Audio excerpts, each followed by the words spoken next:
আইবার নজর রাখতে হচ্ছে গার্ডেন রিচ থানা পুলিশ এক বড়সড় অনলাইন প্রতারণা চক্রের হদিশ পেয়ে সোমবার অভিযানে চালিয়ে 7 জনকে গ্রেপ্তার করলো। ধৃতদের কাছ থেকে উদ্ধার হয়েছে বহু এটিএম কার্ড এবং আধার কার্ড, মোবাইল ফোন সহ বিভিন্ন প্রতারণামূলক কার্যকলাপে ব্যবহৃত এই সমস্ত জিনিসপত্র হতো বলেই অভিযোগ উঠছে।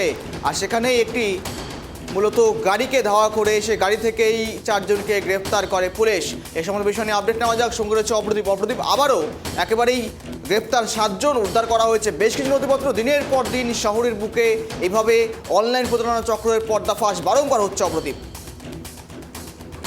থানার পুলিশ বড়সড় অনলাইন প্রতারণা চক্রের হদিশ পেল সোমবার বিকেলে 3:30 নাগাদ। গোপন সূত্রে খবর পেয়ে একটি লাল রঙের গাড়িকে আটক করে পুলিশ এবং সেই গাড়িতে থাকা 4 জন যুবককে সেখানেই গ্রেপ্তার করা হয়। শহীনুর রহমান ফকির, শেখ রাহুল, শেখ আশফাক, আশিক মিস্ত্রি সহ এই 4 জনকে কিন্তু গ্রেপ্তার করেছে রবীন্দ্রনাথ নগর থানার অন্তর্গত একটি এলাকা থেকে। তাদের কাছ থেকে একটি ধূসর রঙের ব্যাকপ্যাক উদ্ধার করা হয়, যার ভেতরে বিভিন্ন ব্যাংকের একাধিক এটিএম কার্ড পাওয়া যায়। তদন্তে জানা গেছে যে কার্ডগুলি প্রতারণার মাধ্যমে মানুষজনের কাছ থেকে অর্থ আদায়ের জন্য ব্যবহার করা হচ্ছিল। অন্যদের হাতে টাকা তুলে দেওয়ার পরিকল্পনা নিয়েই এই টাকার বিনিময়ে তারা কিন্তু এই কাজ করছিল।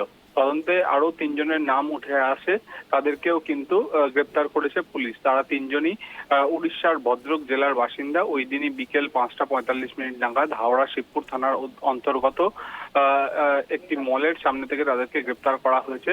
গোয়েন্দারা যেটা তদন্তে জানতে পারছেন যে গোলবাড়ি থানার অধীনে কিংস রোডের নির্মল হোটেলের একটি ঘরে হানা দিয়ে উদ্ধার করা হয় এটিএম কার্ড, আধার কার্ড এবং মোবাইল ফোন সহ একাধিক নথিপত্র।